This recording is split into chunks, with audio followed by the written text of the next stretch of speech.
I was like, okay, cool. Let's do the steps. I was like, first things first, though, I need to divorce this man. And she's like, oh, no, you don't. I'm like, what do you mean? She's like, you're acting totally in self-will. Yeah. She's like, we're going to sit and do some inventory on this. Someone made you slow down. Yes. Someone made you slow down. And do something I didn't want to do. I know.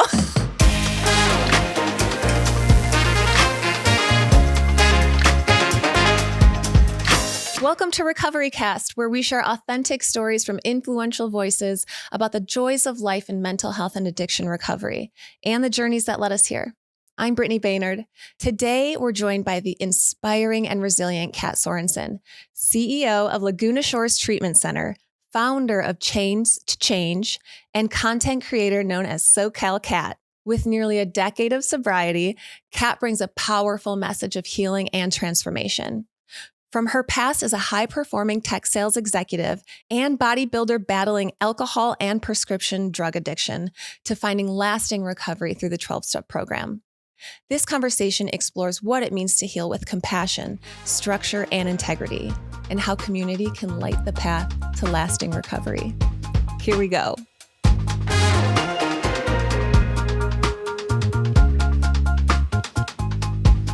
All right. Hi, everyone, and welcome to today's episode of Recovery Cast. We are joined today by the amazing Kat Sorensen. We're so excited to have you today. Thank you. Thank you so much for joining us. We've got an awesome show today. Kat, you are CEO of Laguna Shores Recovery Center. You are the founder of an amazing online community, Chains to Change. You are a content creator and recovery advocate.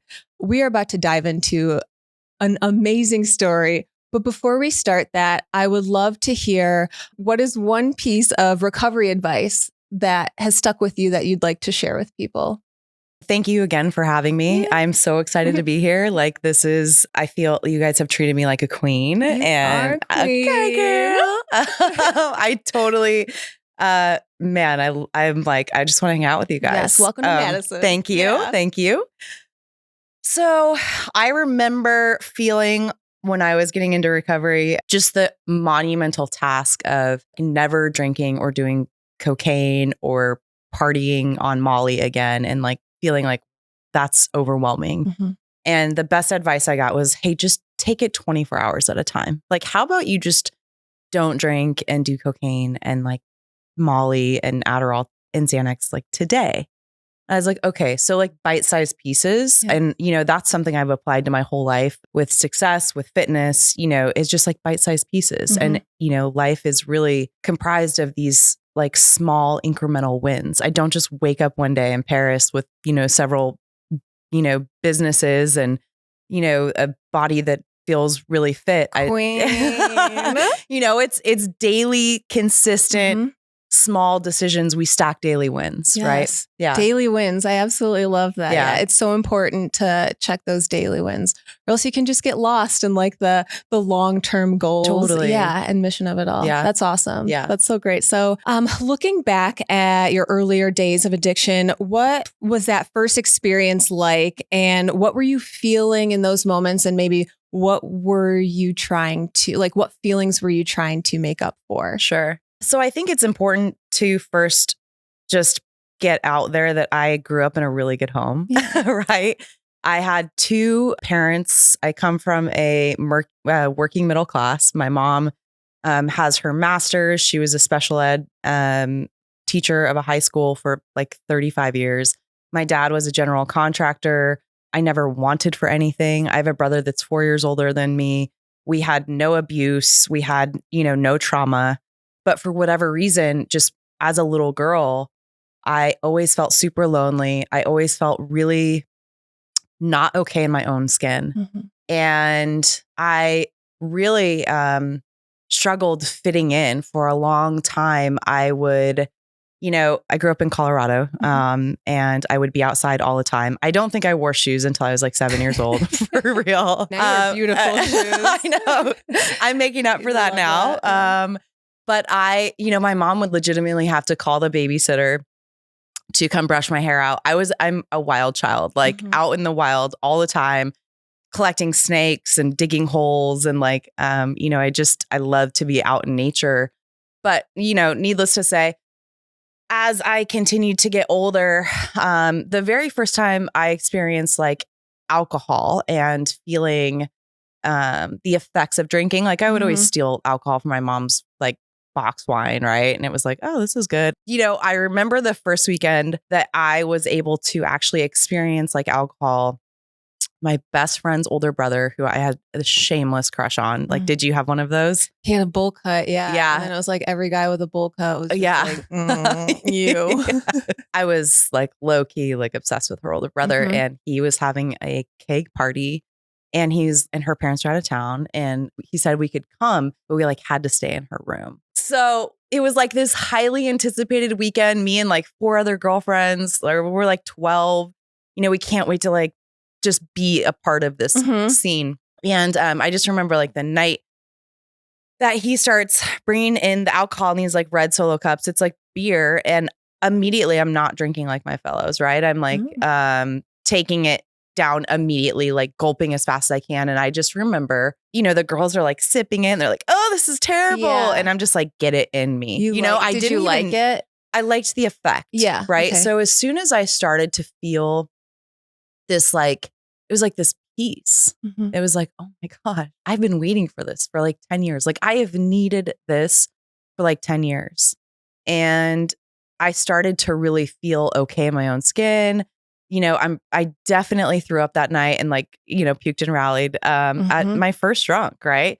The girls are passed out. I sneak downstairs. Me and her brother kiss. And it is like, it happened. Oh, yes. Yes. So now I have paired like my ultimate fantasy as a little girl with drinking. And I'm like, okay. And like a feeling that you associated with like, this is kind of calming right now. This feels great. Yes. And it was like somebody had put an oxygen mask over me. And I was like, oh, I can breathe. Like my black and white, sad, depressed world, which was totally unjustified, but for whatever reason, still very real to me, was like painted in color. And I'm like, what is this magic potion of, and then I get my dream man. And, it's like a night that I will never, ever forget. And the next morning, everyone kind of came to and they're like feeling so embarrassed and ashamed and like, I will never do that again. Alcohol guilt. Yes. And like, this is the new norm. And right? you knew that at 12, you like felt that feeling. Yes. And so, as things progress, we talk about how alcoholics, we lead double lives. And so I just have this ability to like be a part of each little group. And I didn't really know.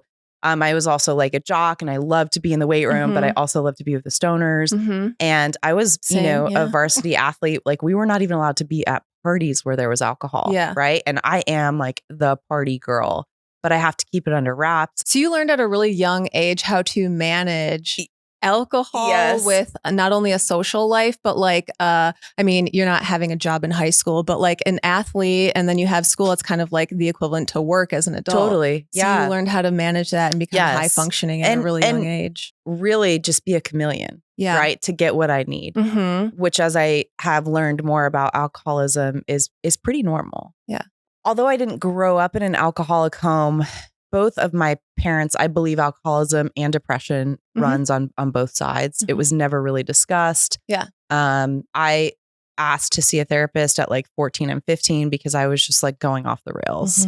My parents took me and the therapist, like identified some, depression. And so we put me on some meds. Were you open with the therapist at that time? Oh yeah. Not of course about all the other stuff. Yeah. Just about the feelings, but not about like well, this may be exacerbating it, but like, Right. I was literally like in the background pouring gasoline on my anxiety, but I didn't know that. You don't see it as that. The first time I remember smoking pot, I'm like, wait, I'm doing so much better. Like I'm so chill now. I'm not anxious, which can feel that way for a minute, but like it does exacerbate those things. Especially. Totally. So, I did have some predispositions and I do believe that alcoholism is genetic. I think it's a progressive disease. I look back now at my childhood and high school and I can see things just like progressively getting worse. I would come home and my parents were just beside themselves, right? Like they didn't know what to do with me because I would sneak out. I'd come home. I'm like obliterated. Did they know what was going on to like the full extent, or did they think like she's drinking as a teen? They were a little bit, my mom definitely like super helicopter parent, and Mhm. I just rebelled even more. And they grew up in military homes, both of them. And so like, it was like, we don't really talk about feelings. Mhm. I remember when I was like 13, a girl's, like a best friend's mom walked in on me throwing up because like, I didn't know what, I was just a mess. Right. And I think a lot of girls struggle with eating disorders or like trying to fit in. I believe that's part of like the teenage experience is Mhm. just like kind of experimenting with it. And they just said, hey, we're going to tell your parents. And I was like, go the fuck ahead, dude. Cause I knew that like my poor parents wouldn't know what to do with it. It Yeah. wasn't like I was going to get grounded. It was like, I'm not worried that you're going to tell my parents because, and they did take me to therapy, which I was not really like scared of. Were you It was making yourself get sick? yeah. Yeah. It wasn't crazy. I think it was kind of an attention thing, really, or Mhm. just like I had so many feelings. Like, Yeah. my poor parents, they grew up in homes where you don't really talk about feelings. When you talk about feelings in the military, it makes you weak. Yeah. They grew up in that type of setting. I came out of my mom's womb like a freaking raw nerve, right? Like I feel everything. I have all the feelings. Yes, all of these that none of you generations felt are right here. Yeah, it's totally tough. yes. Yeah. I don't even know what to do with all these feelings. And then you've got parents who just like, not that they don't want to, they just weren't given those tools to do that and to Yes. help you with it. Yeah. So sometimes you're just like that, just Yes. like, Right. here we go. Right. Yeah. So, my mom would sometimes intervene and be like, what the fuck are you? I remember she's driving me. I was supposed to do a presentation for DECA. Do you remember DECA? Yeah, absolutely. Okay. Yeah. Yeah. And I was so hungover and I was literally in the car, like couldn't even, I was just, I was not allowed to drink. Like, it's not like, okay, as long as you do it in the house. My parents were like, what are you doing? This isn't okay. And I would drive my car home hammered. They'd take my car away. I'd sneak out. Like, I was very rebellious.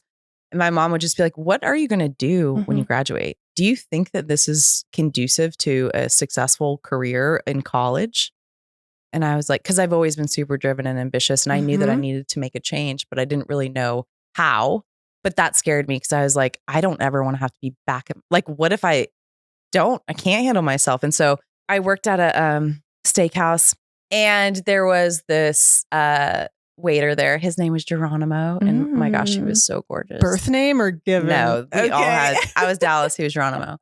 He was my dream man, like Abercrombie model, hot muscles, like gorgeous eyes. Like he was not interested at all. And so I finally pulled him aside and I was like, yo, what is Geronimo? going on? What's Yeah. going on? I was like, I'm like, throwing all the hello, things. I'm so interested in you. And he's like, no, I want nothing to do with you. Like, you're not a Christian. Everything you're talking about is disgusting. And I'd never heard anyone talk to me like that before. And so I genuinely was interested. And later that night, I asked him like what that meant. And he like shared the gospel of Christ with me and basically told me like all of the things that I was striving for to feel accepted, to feel loved. Like I already have that in God. And that, me partying and trying to fill that God-shaped hole is only taking me further away from what I'm actually looking for. And I was like, wow, like no one had ever shared it like that. And especially from somebody who I did respect him a lot. He was a leader in our restaurant and like the fact that he had so much integrity. And so I started to attend church with him. And I did have a heart transformation. And then he and I started to date. He was a preacher's son. And I mean, I started to like change and my parents loved it, right? They were like, okay. And this was right before I go to college. And so he asked my parents if he can marry me. And I was 19. And my parents were like, yeah, but that seems a little soon. And he's like, I'll take care of her. I'll make sure she finishes college. And so I end up getting married when I was 20. Oh my goodness. I did not drink at my wedding. I was going to say, so like you meet Geronimo. Okay. And then he says like, no, that's not cool. You change. Are you sober? Well, yeah. Like, yeah. Like I had a slip up. I had my senior trip already planned and he didn't want me to go, but I had like accepted Christ. I had like this, I was going to church. I was reading my Bible. I was hanging out now with a different group of people and finally was starting to feel okay in my own skin. Like that thing that alcohol did for me, I was feeling it in church. You're experiencing it somewhere else. Yes. Yeah. In like a good way. Yeah. So I go on a senior trip with all my girlfriends in high school who know me as Party Cat. And they're like, that's not really real. And I do like, I'm just a baby Christian. I have no idea. So I do like get drunk on the trip and I like apologize to him, and he knew, but he didn't really want me to go on the trip anyway. So anyways, I go to college and I'm doing really well in school. We get married. I'm not drinking. I have like a few nights with like some high school or some college girls where we go out and have a girls' night and I just get obliterated. But it's like, okay, it's just like a college thing. He didn't really feel like that, but he's like, that can't happen anymore. And I was like, okay, more from like a Christian perspective. He always talked about me being an alcoholic. And I was like, that's crazy. Cause I thought alcoholism had something to do with like the amount that you drink. And I was like, I can go months without drinking. Yeah. Right? What was your idea of someone who's an alcoholic when he's bringing that up to you? Yeah. People imagine an alcoholic is somebody who drinks daily, someone who gets DUIs, someone who can't hold a normal job, someone who can't graduate from school, somebody who can't be in a normal relationship. You know, when I was that young, I really thought an alcoholic was somebody who's drunk all the time, right? You know, I remember distinctly his parents would come over and they would bring like one bottle of wine for 4 of us. And I'm like, what the heck is everyone else going to drink? But I was like, I'm just going to manage it. And so I would have 1 glass of wine. And I ended up stopping drinking entirely because I just remember how frustrated I would get by having 1 glass of wine and my mind would be hijacked. I could not even partake in conversation. Yes, of like, okay, are they going to finish theirs? I wonder if I take everybody's dishes to the sink and I pour, just like all of the mental gymnastics I went through. Once I had that one drink, it was like, how do I get more? And I didn't understand that, you know, at some point, like a lot of us do have a lot of willpower, but that is the allergy of alcoholism, is that one drink sets off the mental obsession. And it would be so much easier if like shellfish allergies, right? If like, you know, our lips would swell up or our throat would close and be like, yes, I'm allergic to alcohol. But the manifestation of the allergy is in the mind. And so that's why they say that alcoholism is truly self-diagnosed, because only I know what really happens in my mind when I have one. And if I really want to learn about my alcoholism, look at me sober, because I don't need a drink to set off my alcoholism. Like I believe that I was born with this predisposition and that I have this obsession of my mind, and that if I don't treat my disease spiritually, I will find a physical way to manifest it. And so I stopped drinking in college, but I started running like insane. Just transferred your like energy thing. Yes. And so, and it's pretty common that alcoholics who are untreated, you know, if you even think about the metaphor of running from or to something, but like the mileage, I have my old like mileage logs. And I mean, I'm talking 10, 12, 15 miles a day. Oh my goodness. And I had a Jack Russell. Because my parents would never get me a dog. So I wasn't even allowed to have a dog. It was like in the college dorms and I just got her from the pet store. I had no money. It was all the money I had. Figured out later. I was like, fuck it. Yeah, that's what I do. Yes. I'm a fuck it, I'll figure it out later kind of girl. And so my Jack Russell would like, she'd be down with the running. And then like, it was like, okay, I would get the leash out and she would hide under the bed. And I was like, and Jack Russells are technically. Your dog was picking up on something. Oh yeah. Well, they're supposed to have a lot of energy, but she's like, you know, I'm tired, That's you know? too much. Yeah. So what a good alcoholic does is I went and got a different dog that I could run with, a lab pit bull. And I named him Jack because he like was jumping out of the box. Yes. Insane. And then I get him home. And I'm like standing behind him and like watching him in the kitchen, and he's literally asleep standing up. And I'm like, what the? He tricked you. Yeah. So now I have 2 dogs that don't want to run with me, but whatever, I made them anyways. Love it. Yeah. I just, you know, I transferred my addiction to that.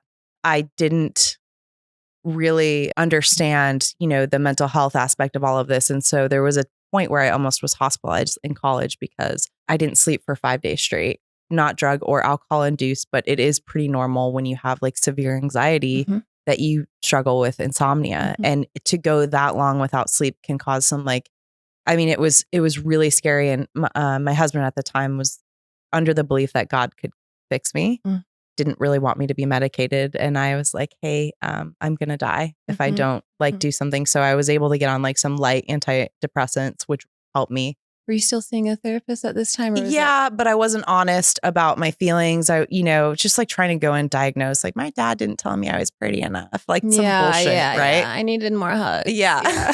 Right. So and this is when I start to notice, I'm like 22 years old. I start to notice a little bit of a disconnect. I'm not feeling that high from God and church anymore. Like we're still getting super involved. We're like youth leaders. We take kids backpacking. My husband is amazing. He's like an incredible man of God.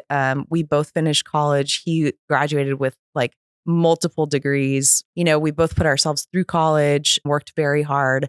And then I get a really good job out of college and somewhere I had no business being. I'm like a regional sales manager of like several, like, I don't even know how I got Get this. it? Yeah. Whatever. I'll Like, show up. yeah. And I'm like making 90 grand out of college. Like Lucky what? duck, Yeah. Well, the first weekend they send me to sales training. It's at a sales conference and there's an open bar. And by this time I hadn't drank in a few years. And so, I think like what most alcoholics or most people who struggle with drinking is like, hey, I've had amount of time sober. This time's going to be different. Yeah. And so I start drinking with my colleagues. I get absolutely blackout. I am like, okay. And it was such a fun night, right? There was no consequences. My husband didn't really need to know. You're in a different environment, so it feels like kind of detached from like your everyday life. Yeah. And I was like, oh, I guess this is what we do. I'm being accepted. The chameleon in me is like, this is exactly what I need, right? Yeah. They loved me. I was a life of the party. And so what I didn't realize is I have now lit that allergy on fire, right? That thing that has been waiting for me because my disease of alcoholism is progressive. It's fatal. It wants me dead, but it will settle for me drunk, right? And I just picked right up from where I was when I was 17 and 18. And I come home and I start sneaking alcohol. I'm like telling my husband like, oh, let's get wine tonight, and I'm like convincing him that like, it's fine because I haven't drank in a while. He's not really down with it, but he's like, okay. And then I start requesting to travel more. I'm going on all of these trips, if you know anything about like corporate America, sales conferences, any type of conferences like spring break for adults, right? Everybody is getting away from their family. Yeah. They're just getting hammered. There might be some business like actually happening, but the reality is most people go because they have no supervision and they're just kind of like doing whatever. And so I'm having the time of my life. I'm like, this is amazing. I've arrived. I remember I was drinking one night and, have a normal blackout, which is not normal. And the next morning I woke up in another man's bed and I was like, oh, shit. Like now there's consequences. Like you now felt that guilt. Yeah. And I'm like, this is not, I didn't mean for this. I don't remember it happening. I love my husband. I love my marriage. This was not premeditated. To this day, I can't tell you, couldn't pick this guy out from a lineup. So I have a lot of guilt and I go home and I tell my husband and I'm like, I'm so sorry. Like, I don't know how it happened. Like somebody must have slipped me something, even though full well, I'm just blackout. He's devastated, right? Yeah. We go to therapy and counseling and he wants to work it out. And I tell him it will never happen again. And he just says like, you have to stop drinking. And that was not ever an option for me. I was like, oh, of course, but in the back of my mind, I was like, this didn't happen from alcohol. This happened because I didn't eat enough or like I never once considered stop drinking. And so, time goes on and it happens again and it happens again. And I'm like, I was like, I just got married too young. That's it. Everything else besides the alcohol. Right. Yeah. Okay. We try everything to save the marriage. I quit that job because it's the job and we moved me to like this little mountain town. Again, I find myself in a professional situation where I am now an owner of an insurance company. I have staff. I went and got licensed in like 6 weeks. Like just like doing. You are ambitious. Yeah. We believed that a move would change me. And within like, I don't know, maybe the first 2 months of being there, I'm doing cocaine with my clients. Oh, wow. So did it elevate? Escalate a little bit more then? It got so bad. I ran off to Mexico with a dude. I mean, I'm like, please give me a divorce, sir. Like, I need to like go sow my wild oats clearly. Like, this isn't getting better. It's only getting worse. I don't want to continue to drag you through the mud. And he was devastated, but also really sick of my shit. Yeah. And I was not the woman that he married. He reluctantly gave me the divorce and then it was on and popping. And this is when you're probably like, now I'm going to let loose because I didn't get to. Meanwhile, honestly, I was pretty upset with God. I've seen like people in church get radically healed. I've seen people, it's like a promise, like if you accept Jesus into your heart, like, that you'll have this abundant life. And I was like, what the heck, God? I mean, I had no idea like what I was up against. You thought he was doing something to you. Yeah. And I thought I was forgotten. Yeah. I was like, okay, fine. Like, I'll see you later then. Like, I tried the God thing.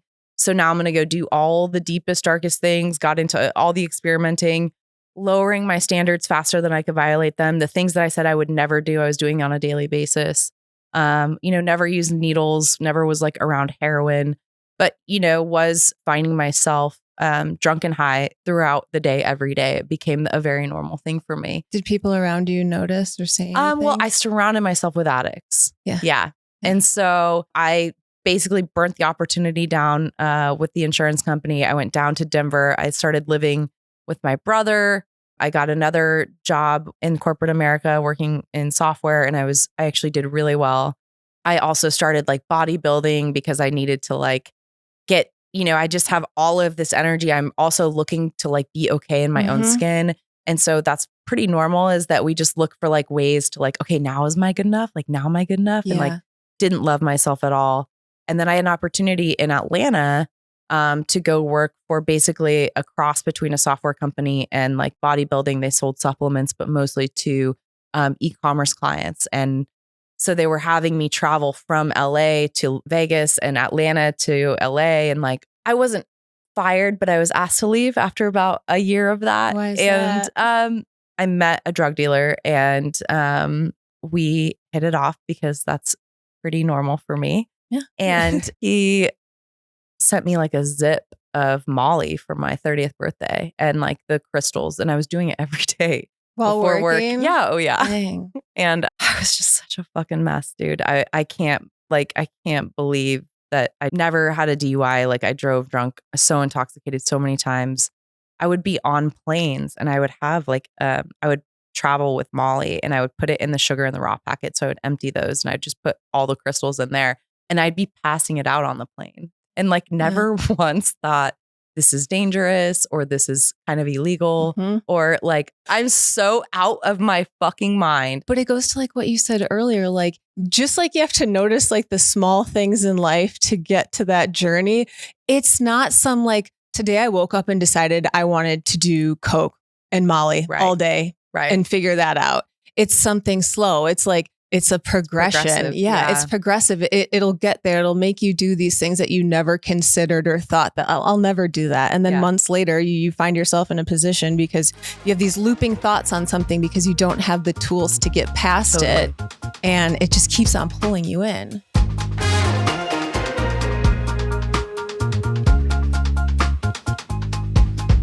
This podcast is brought to you by Recovery.com. It's a place where anyone can find mental health or addiction treatment options specific to them. You can filter by location, price, insurance coverage, therapy type, mental health condition, levels of care, and so much more. Recovery.com is the best place to find mental health or addiction treatment for anyone, anywhere. Oy. Yeah. Yeah. What is that moment you got tired of being pulled in with it? Yeah. Well, so I made just kind of an agreement with myself that I was going to move to California. My brother had met a woman and they started a family in Southern California. And I was like, okay, again, it's the location and the job. So I just need to go be close to my brother. We're going to have breakfast on Saturday mornings. I'm going to be auntie.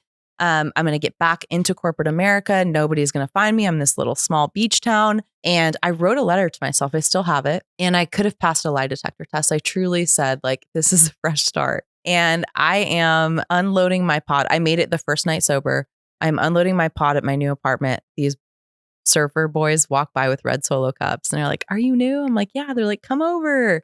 That night, I'm at the local bars. I find the local drug dealer. He and I hit it off, and I'm with him for about 6 to 8 months. Ends up showing up at my brother's house one night looking for me. He's high as a kite. My brother has never seen weed, never smoked a cigarette, is very, very successful corporate, like white collar, straight edge as they get. And he has a drug dealer showing up at his house looking for his sister. Did he know that you had? No. My brother had seen a little bit, but I wasn't showing up to things. I was a mess, you know? So that was kind of the kicker. We had to call the cops. My brother said, get the fuck out. Like, you're bringing this to my house. Like, they had just had a baby. Yeah. I mean, it's scary, right? And totally irresponsible and inappropriate and selfish. And so he comes over the next day and he's like, yo, sis, like, I don't know what the fuck's wrong with you, but handle it. Like, you're not welcome to Thanksgiving. I don't want you around the kids. I don't want you around my wife. I was a little relieved to have the sheets pulled because I was struggling with suicidal thoughts, ideations. We have this train that goes through our town, and I still had those 2 dogs, 14 and 15. And they were my everything, the longest relationships I'd ever had at that point. And so I would just look at them, and they were the only thing. I was like, if you weren't here, I would throw myself in front of that train. Why did you have those feelings? I was just so beat. You know, I would wake up every day and I really, truly wanted a better life. I did. It's just really scary to think of all the work that it takes. Well, I didn't even know that it took work. I really just thought I could do it based on my own self-will because I built a semblance of success and normalcy. And so I was like, okay, today I'm going to do it. Like, I was like, hey, I'm going to go do a bodybuilding competition. I gave myself 8 weeks. I found a coach. I won the shows. I did a show. I was winning. I'm going to go do software sales. I became one of their top sales reps. Like, for me, why is this so difficult? Right? Because alcohol was fighting you back. Totally. Like, it was fighting you back. And those other things, you're doing something to succeed. Yeah. Because you're really smart. Yeah. But this was the thing that was always going to fight you back. Right. And that's why. I had no clue what I was dealing with. And so, you know, I'd wake up and I'd be like, okay, today's day 1. And by 10 a.m., I'm reaching in the freezer and I'm, you know, drinking the vodka because I was having shakes. Like, it was to the point. And so I said, you know what? I used to take my dogs to this dog park and I said, someone would surely take them if I were to just go drop. And they were my kids. You know, I love these babies so much. And I could not continue to do this. And so I drove to the dog park. It was like this place, and it still exists today, where you go and you pull up to the beach. Everybody lets their dogs out. All the dogs are running on the beach. And I was just thinking, surely like someone would grab them if I just left. And oh my gosh, it's horrible to think back on those times. And like, as you have grace, I hope you have grace on that girl. Yeah. Feeling really sorry for her in that moment. Yeah. She was really lost. But you know what? God gave me so much grace, and no one was there at the dog park that day when I went to do it. Wow, this is kind of weird. So I put him back in the car, and this woman who was at my gym, because I was always like pretty active. I always believe in physical health. I would do these group workouts. I would like joke how, you know, I was up on a 3-day bender. I was like doing lines of cocaine in the parking lot. Yeah. And I mean, I just looked like hell, but I was like, I'm still showing up for my workout. And she was like this beautiful woman, had this light about her, had 4 kids, was adopting 2 more from Africa. Oh my God. Like, I mean, she was magnetic. And she would just say like, hey, if ever you want to talk about sobriety, like, I have 20 years. And I was like, so weird. Why would you like go? You didn't know? I mean, no offense. I'm obviously killing it. Why are you telling me? Right. Yeah. Nailing it. So, right. And so, you know, she was just, and I remember she would invite me to church with her. She was just this kind, loving, never pushy woman who broke her anonymity to me without me even asking. And so that afternoon I went home and I Facebook messaged her and I was just like, hey, could we meet? She was the only person I knew that was sober, only person I knew that was even really willing to talk to me because I had burnt everything down to the ground. And we met that afternoon and I just told her how I was feeling, that, you know, I didn't talk about the substances, but I talked about the feelings, that I felt absolutely defeated, that I felt like I wanted to kill myself, but I really didn't have the balls to do it, that I wanted to change. And on my best efforts, I could not do it. And I didn't know what to do.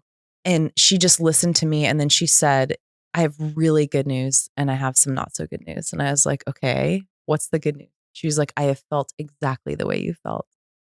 And there is a solution and it's not suicide. I was like, okay, amazing. I'm thinking she's going to send me to a doctor or give me a pill or like some kind of retreat. What's the link? Right. Like, you know, just like put it in my veins. For whatever. Yes. Because I'm this quick fix kind of girl. And She said it's Alcoholics Anonymous. And I couldn't even stop the words from coming out of my mouth. I just said, fuck you. She said like, AA, said, no way. Yeah. I was like, do you understand? Like, I have a degree. I have a job. I have a family that loves me. I didn't grow up in abuse and neglect. I'm not drinking under a bridge out of a brown bag. I mean, out of a freezer, right? But I had so many misconceptions about the disease of alcoholism and Alcoholics Anonymous.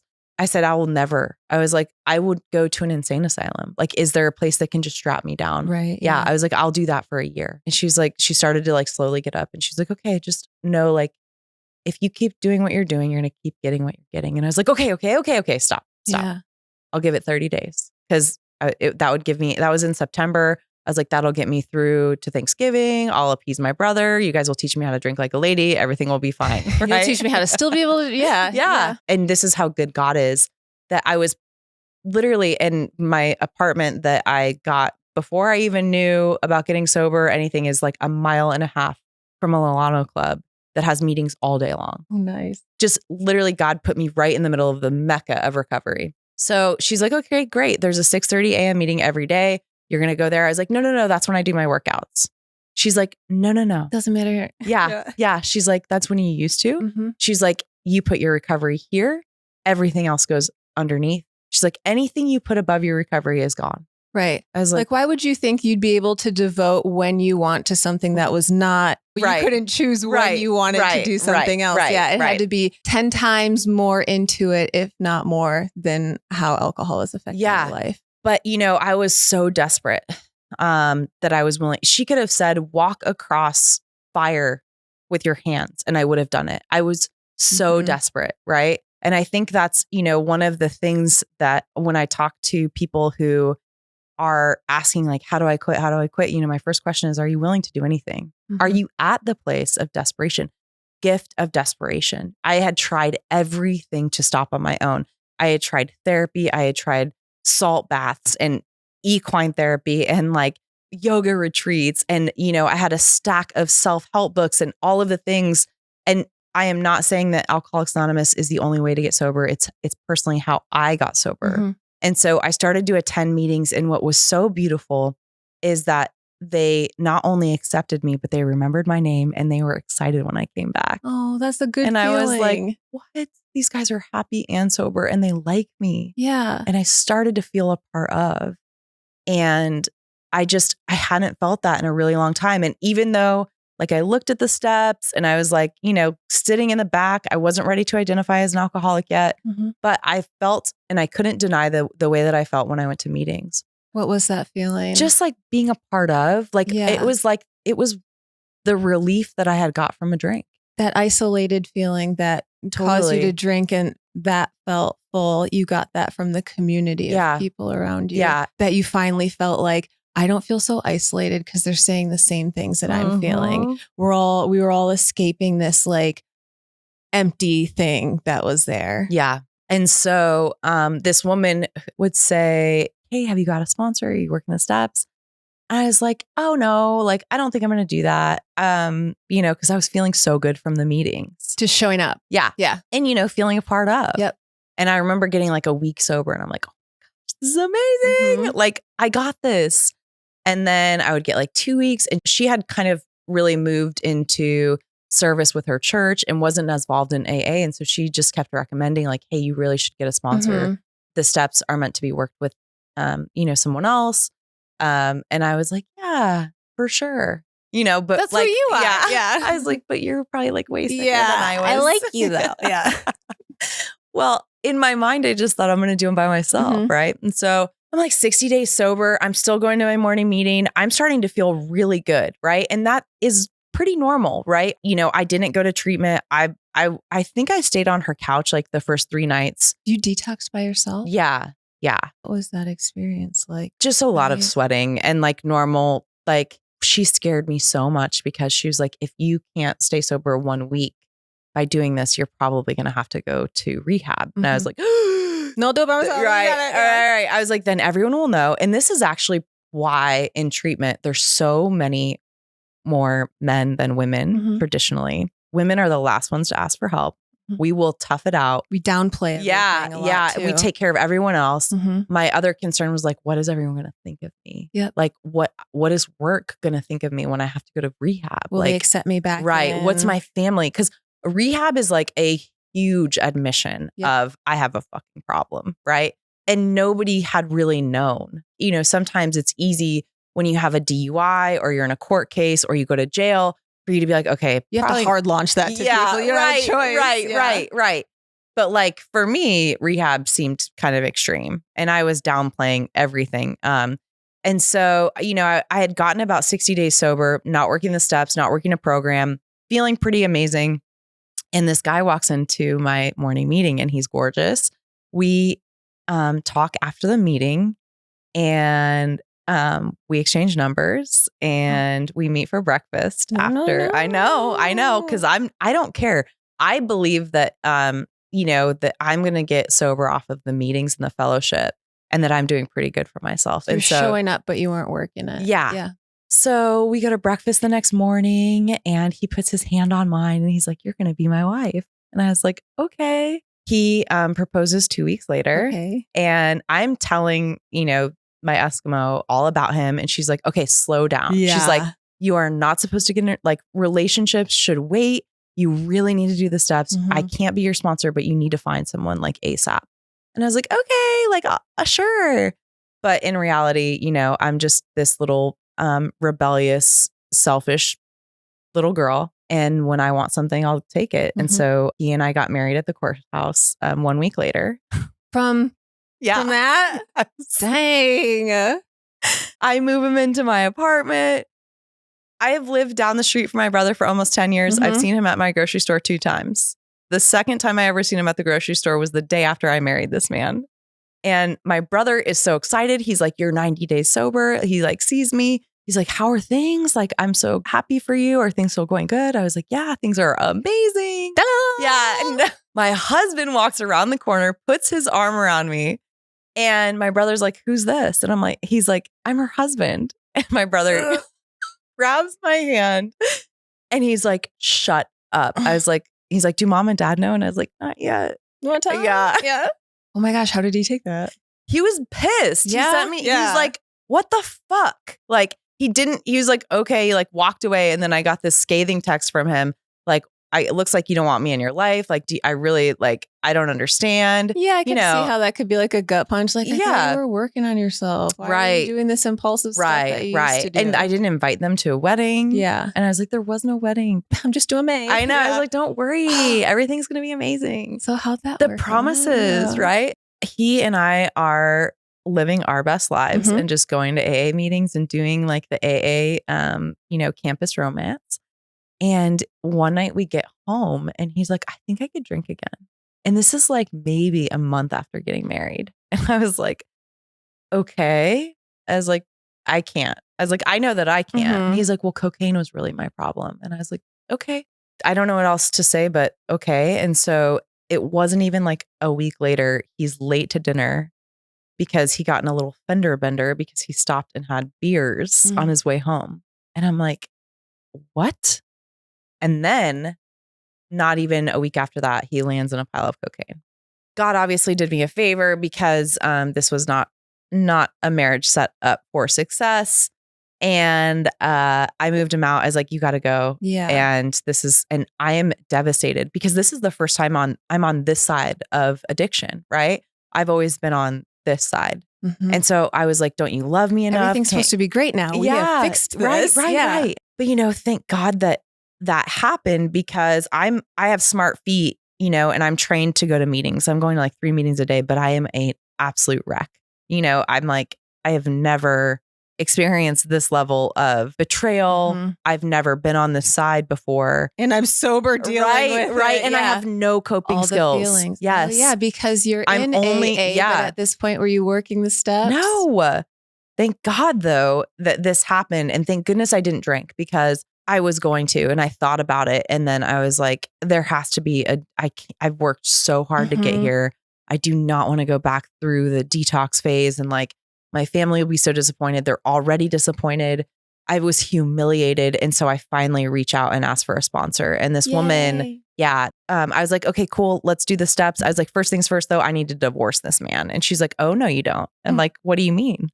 She's like, you don't get to play God and be like, oh, I'm divorcing. I'm not divorcing. Like, I'm married. I'm not. Like, she's like, you're acting totally in self-will. Yeah. She's like, we're going to sit and do some inventory on this. You need to understand the capacity of your selfishness and how many people you've hurt through this. And you need to understand why in your sober mind, you rationalized the fact that you married someone after knowing them for 21 days. Yeah. And that you didn't care what your family would think. You didn't care about, potential consequences of this, that you just tried to rush it and do it in secret. I was so upset. I was like, no, don't you know that when I am wronged, I fix it immediately. Yes. People don't treat me like and this. I'm done. Don't you? Yeah. Don't you know who I am? Yeah. She's like, no, this is what we do. Someone made you slow down. Yes. Someone made you slow down. And do something I didn't want to do. I know. Do you like them now? Gosh, she saved my life. I don't work with her anymore, but it took about 60, for that. Yes. It took about 60 days and she's like, okay, you can divorce them. Then I got super serious about my steps. I took a year truly to work on myself. I was sponsoring other women. I had a sisterhood of other sobriety sisters. We traveled, we did all this cool stuff together. And it was like, okay, I get it. I get it now. You saw the difference between showing up and like putting effort into it. And this is how I the analogy, because I'm a gym girl, is like going to meetings is like going physically to the gym. Yeah. Right. No one gets fit or a six pack by just going to the gym and walking around. You're like in the parking lot. The steps is the actual exercises, right? That's the work. The repetition. Yes. Building your daily, routine. Consistent work is the steps. And then a sponsor is like a personal trainer.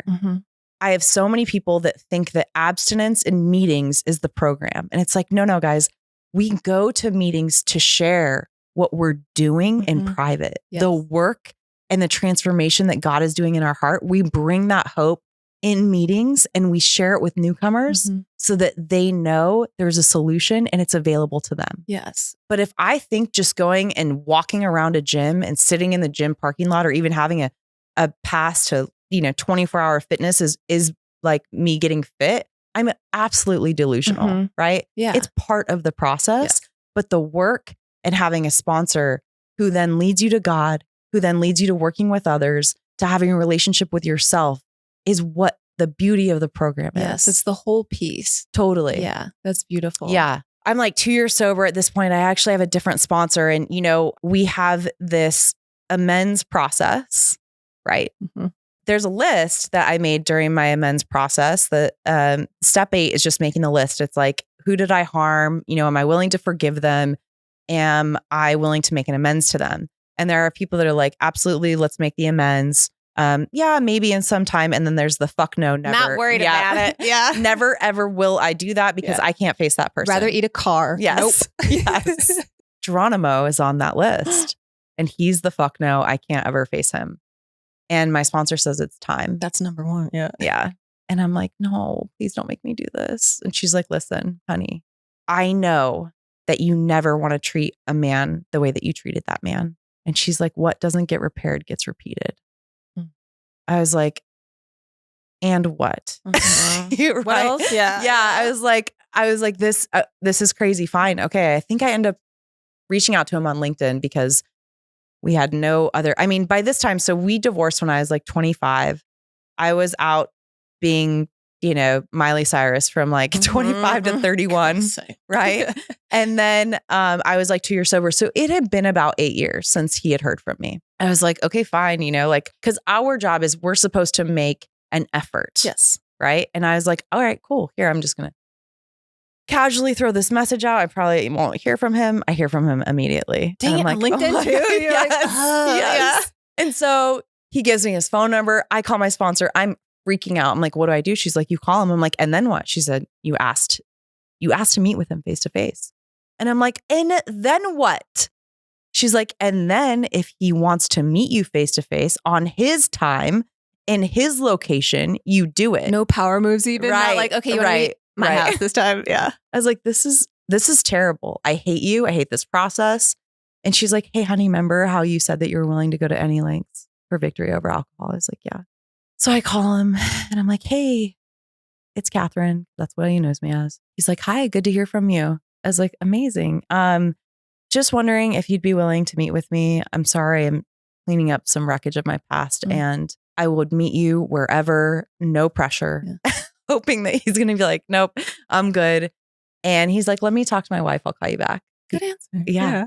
Calls me right back. He's like, I talked to my wife. We think it would be a good idea. I was like, okay, when would you like to meet? And he's like, I don't know, Thursday. I was like, cool. So he's still living in that small mountain town. I book a flight. I'm living in California at this point. Book a flight to Colorado, drive 2.5 hours to the mountains where he is. What was that flashback? Oh my gosh. Yeah. I literally like tears, every feeling like excited, just anxiety, calling my sponsor the whole way. Like, I can't do this. I can't do this. And she's like, you can and you will. You can and you will. You can do hard things. You've been sober, babe. Like, I pull up. We're supposed to meet at this coffee shop. He is waiting outside because it's mud season and it's closed. And, I meet him face to face and I just say, hey, I am so sorry. Like, I never, ever want to hurt somebody the way that I hurt you. And I know that I caused so much harm and I was selfish and I was irresponsible and I was inconsiderate. And I know that I hurt you. And I want you to know I am deeply sorry and I'm here to right my wrongs. And if there is anything I can do, I'm here to make it right. And he had some words for me. Yeah. I left him with 2 mortgages.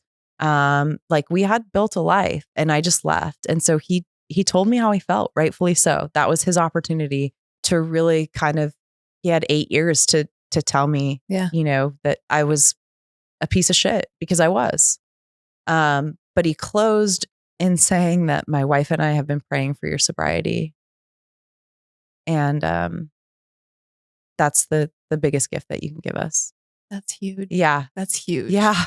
Especially to feel that way after that long. And the first opportunity to end it was saying, like, we prayed for this for you and we're praying, continuing to do that. I mean, it's just such a testament of the man that he was and he is. What that amends did. I mean, it freed me, right? I would wake up with him in the back of my mind, just thinking about the guilt and the shame and how I harmed this poor person and how he didn't deserve it at all. And the feeling and the weight of that and thinking of that while you're up at night and that gut awful feeling. And it sounds like preparing for this amends, it was probably one of the most awful experiences that you were anticipating in your sober life. And how did it feel afterwards? The feeling of freedom. Like, I would dream about him. Like, it was in my subconscious. Like, I was absolutely, I didn't understand how much real estate it was taking mentally. And then to be able to move past and be like, okay, like, wow, I just did one of the hardest things I've ever done. It was a beautiful thing. And this is also one thing that we so often think that the things that happen in our lives and the trials and the tribulations that come are happening at us. And it's like, they're for us, but also I share about this pretty openly because I then have the ability to share that, like, if I can do this, you can do this. And there's so many people, I've gotten so many messages that are like, I made an amends today that I never thought I could make because I got hope from your story. And it's never about us. It's always about who we can help through the mountain that we've climbed so that we can help other people climb it. What encouragement can you offer? Totally. Yeah. Yes. It's just like in someone's moment of like, I'm willing to ask for help. There's always someone out there who's in their moment of, I'm willing to hear it and I'm willing to relate to somebody and grab onto that hope that they felt in that moment. Yeah. And they're on the other side and they got help. And I think I can do it now too. Yes. That's amazing that you're able to offer that to other people. I mean, we all are. It's like, that's why I break my anonymity, right? Some amazing woman broke her anonymity when I never asked. And when I was ready to go and get help, I knew where to go. She was the only person I knew who had sobriety because she so freely broke her anonymity and said, hey, if ever you want to talk about it, like, I recover out loud for the people who are suffering in silence. And this is why I created the online community I have, is because I have so many people that reach out to me daily that are like, how do you do it? And I explain to them exactly what I've said to you. I'm like, AA, it's free. It's available to everyone. It's a process that worked for me and the fastest growing spiritual movement in the world.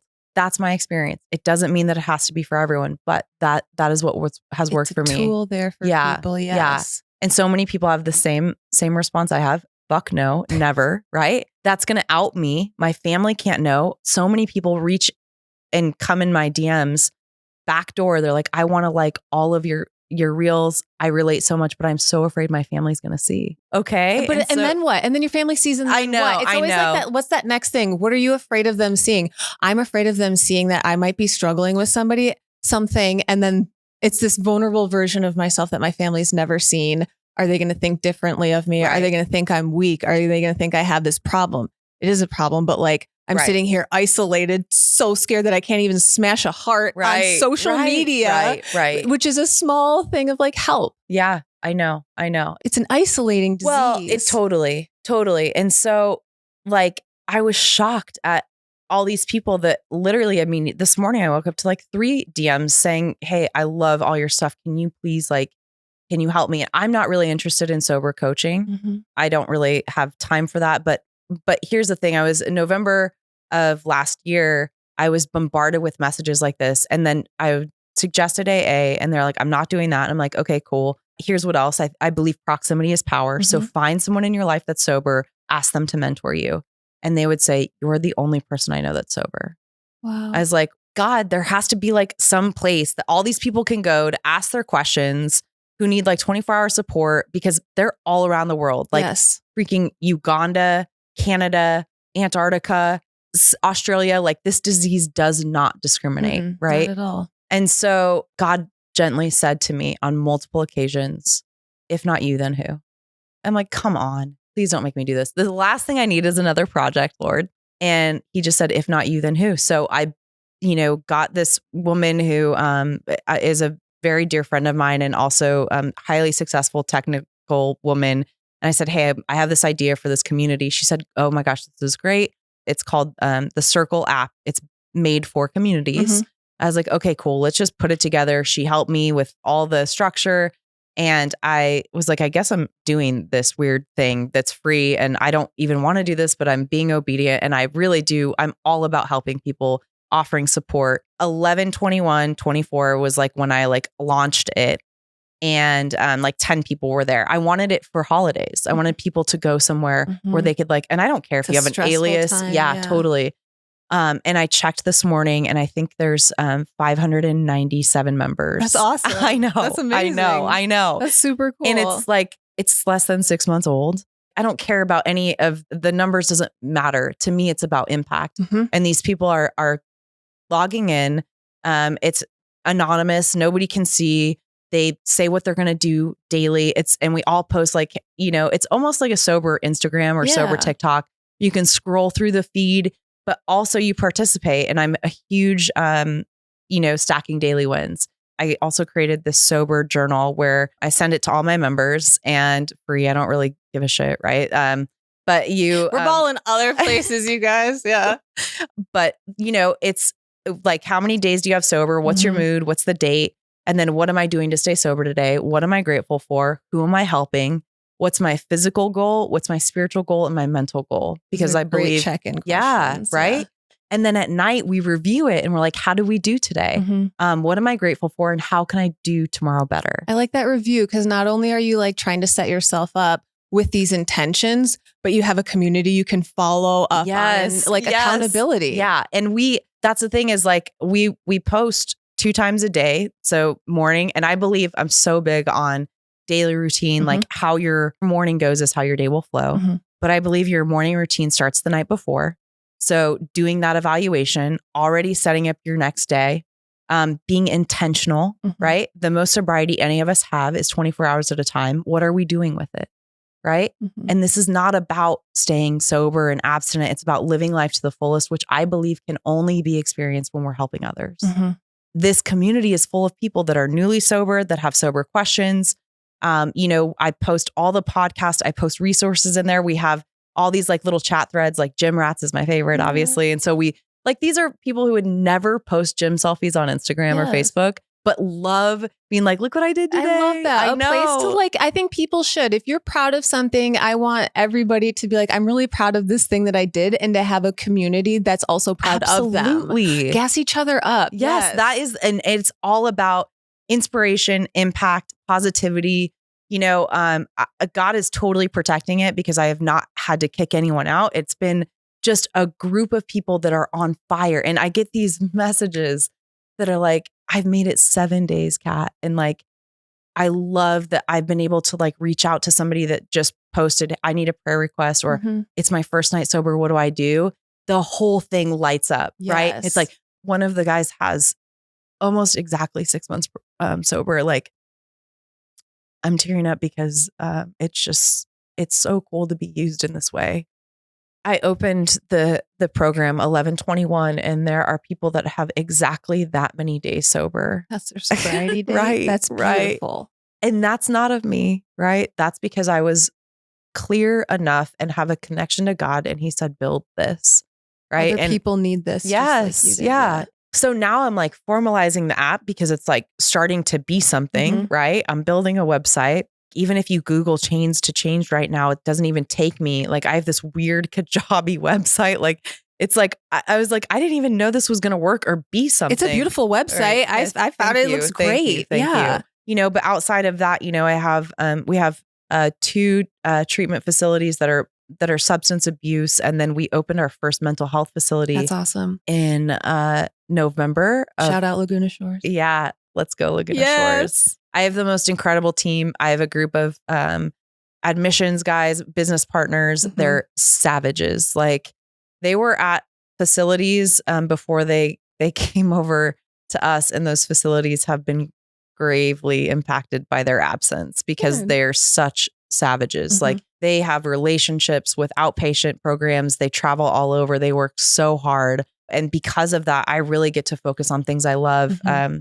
My life is a dream today. I always knew that I was built for greatness. I always knew that I was here to make an impact. I always had this like, there's something else, but I could never get there. I was even in sobriety, the first 2 years I was still working for a software company, and I was like, I am so bored. Like, I know that God put me for something more than this.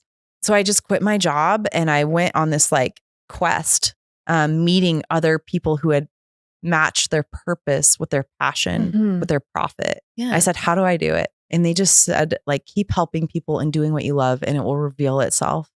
And so I found that working with addicts and alcoholics was my favorite thing in the whole world. And I was like, but how do I make money working with addicts and alcoholics? And someone said, you should open a rehab. And I was like, it's crazy. I didn't even go to rehab. But I didn't even want to go there. Yeah. And so for $17 an hour, I went and worked in a rehab, and I was very upfront with them. I said, hey, I'm probably going to open my own one day. And they're like, oh, that's cute. You're like, you don't even know me. Yeah. I was like, hey, it's okay. It's okay. And I met my very best friend. I actually just spoke in Michigan, however many days ago. A case manager I met at that rehab I worked at is now at a facility in Michigan. He asked me to come speak. My best friend I met there. She was my first hire. I opened, me and this guy met in AA. He also had a passion for helping others, and like, he's super fun. And like, for his 1 year, we went to Vegas. Like, we're all about living life sober. Because you can. Yes. Yes. It is so possible. Fun is still possible. Totally. Totally. If you're bored during sobriety, you're doing it wrong. There's shame-free fun. Yeah. Headache-free fun. Totally. Yeah. And so he and I met a consultant. We opened our first facility in 2018, second facility in 2020. COVID hit, things got kind of weird. But now we have 3 facilities, and then opening a 40 bed here in Wisconsin. You are? Yeah. That's so exciting. Yeah. So now you're going to be in Wisconsin a little more I mean, often? maybe. I know. That's so cool. Yeah. That is so cool. I love that you truly have found your passion, and I feel like that calling through helping in service of others. I feel like a lot of stories I hear, we're all trying to fill this thing, and we are racing to fill it because it is a horrible feeling to not feel comfortable in your own skin and in your own body. Right. A lot of people use substances or people or things to try and fill that void. And you've filled that void with service to others and a life of sobriety and authenticity. Literally, I wake up and I'm like, okay, Lord, like my biggest prayer is give me someone to help today. Yeah. Because if I can just help one person today, like, I know that I have done what I'm supposed to do, that this isn't about the trips and the things and the accolades. Like this is 100% about showing someone else how I have healed so that they can heal. And then their job is to show someone else how they have healed. And forward. Through that, I promise you'll find fulfillment and purpose. But if we like take this thing that we find, this amazing gift, and we just cover it up and like, okay, good luck with that. Yeah. Like, I truly believe that we find ourselves in the service of others. We have to. Yeah. Well, thank you so much for joining today. This has been an amazing conversation. I have loved this time with you. And tell everyone where they can find you, socials, website, all that good stuff. Yeah. My Instagram is SoCalCat, like Southern California Cat, KATTT. And I'm on TikTok, same handle. I have Laguna Shores Behavioral Health. We're in Dana Point. That's our like main website. Chains to Changed is coming. We'll be able to find it soon. There's a link on my Instagram, and then also sobrietyjournal.com. You can get a sobriety journal. I think they're like $19.99, and they're so fun. Ways to track your daily sobriety, goal setting, accountability. And then there's a UPC or a little code in there that will bring you to all the socials as well. Yes, absolutely. Join the community if you're curious, if you're in the middle of it, if you just need people to surround you for that support. 10 out of 10 recommend checking it out. Again, thank you so much for coming today. Thank you so much for having me. Absolutely. And thank you all for joining us. I hope you have a wonderful rest of your day.